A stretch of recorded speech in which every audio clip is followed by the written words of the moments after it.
Baik, assalamualaikum warahmatullahi wabarakatuh. Rekan-rekan dari Sumatera Barat atau dari Riau, Lampung, Aceh dan sebagainya.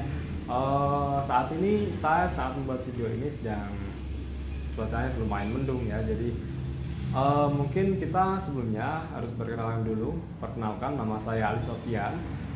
Mungkin yang biasanya sudah sering chattingan, mau tahu siapa sih Ali Sofyan itu? Ya ini orangnya. Lumayan kurus ya. Oke, baik, sebelumnya saya akan mau perkenalkan dulu tentang Jawana ya. Mungkin kita beberapa kali sudah sering kerjasama mengenai produk kita. Nah, produk kita tentang Jawana ini. Tapi untuk konsepnya sendiri mungkin banyak yang belum tahu Jawana itu apa sebenarnya.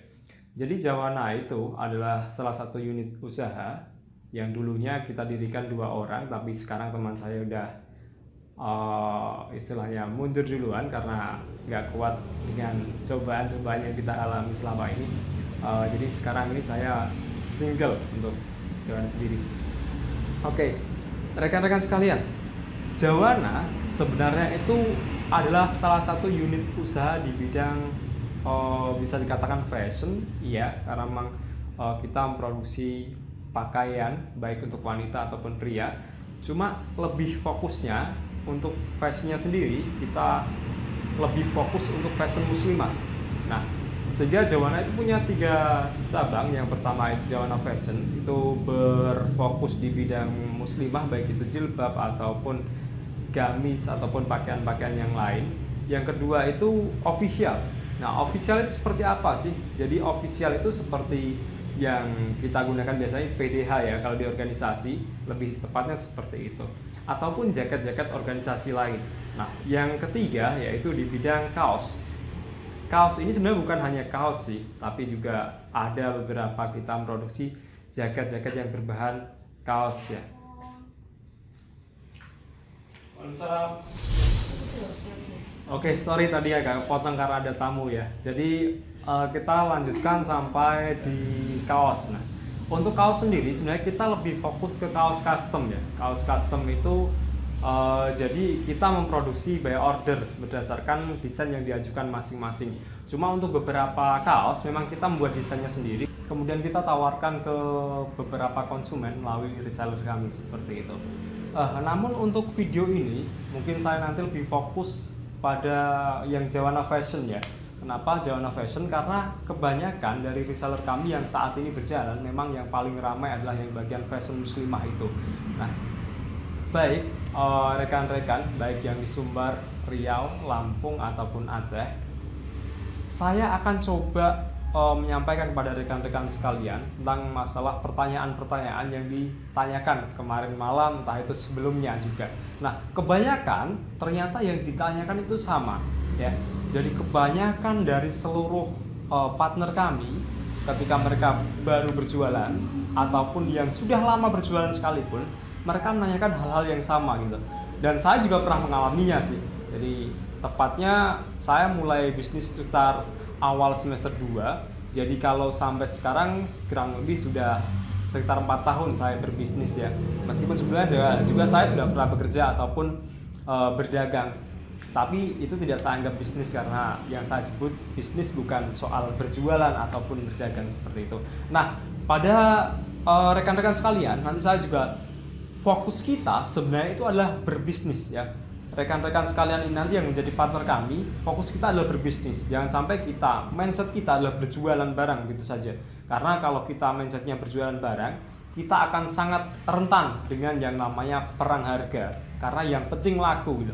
Tapi untuk kontinuitas ataupun sustainable dari bisnisnya sendiri, itu biasanya tidak diperhitungkan gitu. Padahal di bisnis kita butuh banyak sekali dana untuk pengembangan dan sebagainya. Baik sahabat Jawana, kami biasa memanggil partner kerjasama kami ataupun rekan-rekan yang bekerja sama dengan kami dengan sebutan sahabat ya. Jadi kita adalah sebagai sahabat gitu di Jawana. Saya akan bahas 2 hal dulu untuk yang pertama ini. Yang pertama itu adalah pertanyaan tentang dropship dan reseller gitu. Jadi beberapa pertanyaan yang lain banyak sekali yang menanyakan bedanya dropship dan reseller itu apa sih gitu. Sebenarnya sangat mendasar ya bedanya. Kalau misalnya kita berbicara tentang soal dropship, itu kita tidak usah nyetok barang, kita tidak usah beli dulu barangnya, kita hanya tinggal modal gambar gitu. Yang penting kita tahu spesifikasinya seperti apa, kita sudah tahu apakah bahannya memang benar-benar bagus atau yang biasa gitu, atau bahkan mungkin yang seperti karung goni gitu kan sekarang banyak sekali kejadian-kejadian seperti itu. Nah, yang penting harganya murah gitu, ternyata pas dilihat kualitasnya kurang bagus. Nah, jadi dropship itu mereka hanya modal gambar istilahnya gitu, sama perangkat-perangkat untuk eksis di media sosial. Nah, sedangkan reseller itu apa sih? Reseller itu mereka yang membeli untuk dijual kembali. Dengan kata lain, kalau dulu konvensionalnya adalah misalkan saya produksi barang, itu ada yang namanya, kalau di Jawa itu namanya bakul gitu. Ataupun orang-orang yang membeli untuk dijual lagi ke tangan berikutnya. Itu yang disebut reseller. Nah, online pun sama. Kalau reseller online sebenarnya pun sama konsepnya. Jadi rekan-rekan membeli dari saya, istilahnya dengan harga grosir, nanti dijual dengan harga retail, sama seperti itu. Nah, tetapi untuk kalau kita berbicara soal enak yang mana gitu, reseller atau dropship, itu sama-sama aja sih sebenarnya kalau reseller atau dropship gitu. Cuma memang dari keamanannya untuk stok barang memang lebih aman dropship. Tetapi kalau lebih untuk high closingnya, kita mampu menjual dengan banyak, itu biasanya lebih pada suka reseller. Kenapa? Karena kalau kita reseller, ada teman yang tanya kepada kita, barangnya seperti apa, kita bisa bilang, ayo datang ke tempat saya tunjukkan barangnya, kualitasnya seperti apa. Jadi harga mahal pun biasanya pembeli tidak akan ragu membeli ketika sudah melihat barangnya, kan gitu kan. Karena memang bisa dikatakan lah, orang Indonesia saat ini belum full online gitu. Tetapi di beberapa yang lain itu nggak jadi masalah, baik saya lihat barangnya atau enggak, dengan catatan mereka tidak punya istilahnya sejarah traumatik. Misalkan saya pernah trauma beli barang di toko A, toko online A, allshop A, biasanya akan diingat-ingat terus. Nah, bagi sebagian istilahnya allshop ini menjadi suatu momok ya, ataupun seakan-akan ini menjadi dilema sendiri loh. Wah, sekarang sangat susah sekali ya jualan online. Kenapa? Karena katanya banyak penipuan. Banyak orang customer yang tertipu dengan online, sehingga mereka trauma berbeli ataupun berjual beli di allshop. Mereka trauma beli di allshop. Nah, tetapi bagi saya secara pribadi, ini justru peluang kita. Kenapa? Karena ketika kita bisa meyakinkan barang kita bagus. Oke, mohon maaf yang ini tidak ada videonya ya, karena ternyata membuat video ini banyak halangan. Jadi tadi kebetulan baterainya habis. Nah, sehingga ini saya rekam dalam bentuk suara aja. Nah, saya lanjutkan. Jadi ketika nanti yang membeli di allshop kita atau membeli di kita itu tahu kualitas kita bagus, barang kita bagus, maka mereka akan berlangganan kepada kita. Nah, ini yang kemudian kita sebut, nantinya kita sebut dan kita akan ajarkan juga, yang kita sebut sebagai ekosistem customer gitu. Jadi customer yang punya ekosistem sendiri, yang buat ekosistemnya kita. Ya, jadi kita kumpulkan nomor HP-nya, kita kumpulkan datanya, dia orang mana saja, nanti kita berikan perawatan, misalkan seperti sapaan dan lain sebagainya. Sehingga mereka nanti selalu nyaman gitu bertransaksi di kita, ataupun yang punya allshop berarti allshop kita, seperti itu. Jadi pada intinya dropship itu kita tidak usah nyetok barang, sedangkan kalau kita reseller itu sebenarnya kita nyetok barang. Nah, pertanyaannya kalau di Jawa, nah ini kita dropship atau reseller gitu. Nah, dropship atau reseller sebenarnya itu terkandung pilihan. Kita nggak mewajibkan harus menjadi reseller sehingga nyetok dulu, kita juga tidak mewajibkan harus dropship. Itu pilihan rekan-rekan sekalian. Tapi kalau untuk istilahnya tes pasar, buat membangun market, buat membangun komunitas, itu lebih enak menjadi reseller. Paling tidak kita punya 1, 2, minim banget ya, ataupun 5 ke atas untuk stok barangnya. Itu kenapa di persyaratan menjadi reseller kita ataupun dropshipper kita, persyaratan utama adalah harus membeli minimal 1 barang dari kami. Nah, tujuannya apa? Agar reseller itu tahu dulu bagaimana kualitasnya, bagaimana spesifikasi barangnya, bagaimana sih bentuk barangnya itu gitu. Baru mereka mampu menceritakan ke pelanggan-pelanggan mereka nantinya. Jadi seperti itu. Berikutnya yang ingin saya sampaikan adalah tentang reseller dropshipper ini. Tapi sampai saat ini kalau kita di Jawana sendiri, kita tidak ada istilahnya spesial mana, tidak ada. Apakah reseller dropshipper, kita samakan dulu untuk sementara ini. Tapi nanti untuk jangka panjangnya antara dropshipper dan reseller akan kita bedakan, tetap beda. Nah, fasilitasnya pun akan beda karena mereka istilahnya penjualannya beda, fasilitas pun akan beda. Seperti itu. Nah, rekan-rekan sekalian, saya juga akan menyampaikan ataupun menjawab pertanyaan-pertanyaan yang kemarin sudah sempat istilah kita wawancara dari 1, 2, 3, dan kalau misalkan di wilayah Sumatera Barat itu hampir semua kita wawancara. Bagaimana sih kendalanya gitu? Selalu kita dampingi sehingga nanti agar mereka nanti bisa closing dengan baik. Nah, kami akan jawab beberapa kendala yang kemarin dihadapi. Yang pertama itu untuk masalah harga gitu, karena pangsa pasar kita agak jelas ya. Pangsa pasar utama kita adalah mahasiswa. Nah, kita akan berbicara untuk yang fashion ya, untuk yang Jawana fashion, bukan yang official atau yang kaos dulu, yang fashion dulu, karena kebanyakan ataupun mayoritas reseller kita, dropshipper kita adalah cewek gitu kan. Jadi kita fokus yang fashion muslimah. Jadi salah satu kendala utama adalah harga gitu kan. Jadi kenapa di Jawana kita selalu bilang jangan sampai perang harga, ya, jangan sampai perang harga. Karena yang kita usahakan, kita mencoba mengarahkan reseller kita ini untuk menjadi pebisnis, bukan penjual, ya. Kalau pebisnis yang dibangun adalah sistemnya dulu, baik itu untung atau rugi itu urusan belakang. Cara agar kita tidak perang harga adalah yang pertama, rubah mindset kita. Kita sudah tidak lagi di yang namanya kalau kita jualan murah pasti laku, bukan seperti itu. Mindset dari pasar online dengan pasar offline itu sangat berbeda. Kalau mungkin offline kita jual murah pasti laku, tapi online sangat berbeda. Bahkan pas tahun 2016 ketika saya mengikuti pelatihan, di sana diwajibkan pesertanya menjual barang dengan semahal mungkin. Karena apa? Karena ternyata berdasarkan surveinya, orang yang menjual dengan harga mahal di online itu lebih cepat laku dibanding yang murah. Nah, ini masalahnya apa sih gitu kan? Masalahnya adalah karena sekarang itu banyak sekali penipuan ya. Online sudah berjalan sekian tahun lamanya gitu. Penipuan online sudah bukan hanya ratusan atau ribuan gitu, tapi jutaan penipuan online itu terjadi. Nah, iming-imingnya biasanya adalah dengan harga yang murah.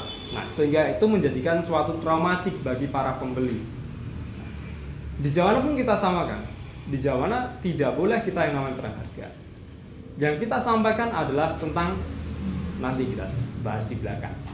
Oke, berikutnya yang perlu kita lakukan agar kita tidak perang harga adalah kita jangan sampai hanya menceritakan bahwasanya produk kita murah gitu. Oke, kita boleh menyampaikan atau menceritakan, Mbak, produk kita murah loh, tapi jangan sampai lupakan beberapa hal ya. Yang pertama adalah tentang kualitas barang, itu yang paling utama. Karena apa? Selama saya berbisnis selama kurang lebih 4 tahun ini, baik itu di bisnis mebel ataupun di makanan, semuanya sama. Customer pasti meminta harga yang murah, ya. Tetapi ketika kita memberikan harga yang murah, kemudian kualitasnya, karena memang kalau murah itu biasanya kualitasnya bisa dikatakan kurang baik lah ya. Mereka pasti menyampaikan kekecewaan dengan kata, kok gini ya? Kok nggak gini ya? Kok nggak gini ya? Nah, itulah ketika kita sifatnya hanya yang penting terjual, jangan sampai rekan-rekan ataupun sahabat Jawana sekalian mengalami nanti kita menyesal di akhir. Karena kita tidak memuaskan. Tetapi kalau misalnya harganya agak mahal sedikit, tapi kualitasnya bagus, biasanya mereka menyampaikan, wow, saya puas. Wow, nanti saya akan beli lagi di sini. Nah, seperti itu. Kenyataannya memang seperti itu. Oke. Rekan-rekan sekalian, yang kedua tadi adalah tentang menceritakan kualitas. Nah, selain itu, untuk meyakinkan kualitas ini, maka yang perlu rekan-rekan lakukan adalah memberikan jaminan, garansi. Jangan takut-takut kalau misalnya sudah yakin kualitasnya bagus, jangan takut-takut kemudian garansi nanti kalau misalnya barangnya jelek, saya kembalikan 100% uangnya, atau mungkin saya ganti dengan yang baru yang lebih bagus dari itu. Oke. Nah, Berikutnya rekan-rekan sekalian, ada satu lagi agar kita nanti tidak terjebak di perang harga adalah dengan copywriting yang bagus. Ya, jadi kita harus beriklan untuk setiap postingan kita itu harus menjual gitu. Kalau kita posting barang, jangan sampai hanya dengan memberikan caption minat chat WA atau minat japri, jangan seperti itu. Rekan-rekan sekalian harus membuat copywriting yang bagus. Misalkan barang ini hanya diproduksi 10 piece. Ya. Dan bisa jadi akan habis hari ini. Kalau mau silahkan kontak saya. Misalkan seperti itu. Tapi untuk copywriting nanti akan saya sampaikan di video berikutnya. Karena itu memang fokus kita untuk mengarahkan rekan-rekan sahabat Jawan sekalian gitu. Oke, kita lanjut rekan sahabat Jawan sekalian. Mohon maaf ini kita berpindah tempat ya, karena kita tadi itu tempatnya di Warkoba, yaitu warung kopi baca. Ini bentukan dari teman-teman komunitas ya. Karena ini waktunya mau buka warung kopi bacanya, itu sebenarnya bukan warung kopi sebenarnya sih, semacam kafe, cuma kita brandingnya itu warung kopi baca gitu. Maka kita pindah ke bagian dalam nih, agak gelap sedikit tapi nggak apa. Oke, kita lanjutkan lagi. Yang berikutnya itu masalah segmen ya. Jadi kalau tadi kita udah bilang tentang masalah kualitas barang dan sebagainya, berikutnya yang perlu rekan-rekan Jawana pahami, sahabat Jawana pahami adalah tentang masalah menentukan segmen pasar kita. Ya. Kenapa harus tahu segmen pasar? Agar kita tidak terlalu buang-buang waktu untuk promosi, tidak terlalu buang-buang uang untuk promosi gitu. Simpelnya gini, rekan-rekan di Jawana Fashion, nanti yang dijual adalah produk fashion muslimah. Pangsa pasar kita jelas, yaitu mahasiswa gitu. Mahasiswa, lebih tepatnya mahasiswa perempuan ya, karena yang cowok nggak mungkin beli gamis kan itu. Jadi untuk mahasiswa perempuan ini, nanti rekan-rekan sahabat Jawana bisa coba segmen pasarnya dengan berinteraksi kepada teman-teman terdekat sendiri, terutama yang cewek nih. Yang cewek biasanya punya banyak komunitas untuk kerumbi kan, itu boleh dicek. Menurut kamu gimana? Modelnya gimana? Terus bahannya gimana? Kamu suka nggak? Yang paling sensitif adalah kalau misalkan rekan-rekan tanya harganya gimana? Kalau di atas 100 pasti mereka jawab mahal, ya kan? Tapi kalau yang ditanyakan adalah bagus enggak, kainnya gimana, kualitasnya seperti apa, kamu suka enggak? Itu nanti mereka akan jawab kalau iya, berarti ada potensi penjualan. Sebenarnya jangan sampai titik berat kita itu di harga itu. Ya. Nah, itu juga bisa menjadi salah satu istilahnya patokan kita ketika kita mau memasarkan ke yang lain. Berarti karakter-karakter orang yang harus kita dekati adalah orang-orang yang punya kesamaan dengan teman yang kita tanyai tadi itu. Tapi itu sekilas ya tentang masalah customer segment. Di materi-materi berikutnya akan kita lebih detail lagi untuk masalah tema-tema seperti segmen, customer segment, ataupun juga untuk copywriting-nya, dan kemudian untuk sales funneling akan kita ajarkan semua. Oke, setelah customer segment, berikutnya yang perlu kita pertimbangkan adalah masalah copywriting ya. Tadi di awal sudah kita ceritakan copywriting itu seperti apa, tapi nanti akan kita lebih detail lagi gitu. Nah, berikutnya lagi setelah copywriting, kita akan bicara tentang masalah sales funneling. Nah, sales funneling ini seperti apa sih? Sebenarnya yang kita bangun dari sistem bisnis ini adalah nanti pada akhirnya kita membangun sebuah ekosistem baru gitu. Yang kita bangun adalah sebuah ekosistem. Ya, ekosistem yang sesuai dengan pangsa pasar dari produk kita. Seperti itu. Mungkin untuk malam ini, tadi sore kita mulai sore, kita selesai malam ya. Sekitar sehari semalam kurang bilang. Nah, mungkin untuk malam ini kita cukupkan, tapi berikutnya kita akan lebih spesifik terhadap tema-tema yang akan kita bahas. Misalkan copywriting, kemudian sales funneling itu seperti apa, kita membangun ekosistem dari customer kita itu seperti apa, kemudian kita mempelajari segmen ini seperti apa, kemudian juga akan kami ajarkan tentang masalah bisnis model itu seperti apa, agar nanti bisnis yang kita bangun itu bisa tercapai. Dan titik dari permasalahan kita selama ini bukanlah di perang harga saja. Seperti itu mungkin saya Ali Sofyan. Mohon maaf apabila ada salah-salah kata. Senang bekerja sama dengan rekan-rekan sekalian. Terima kasih. Wassalamualaikum warahmatullahi wabarakatuh.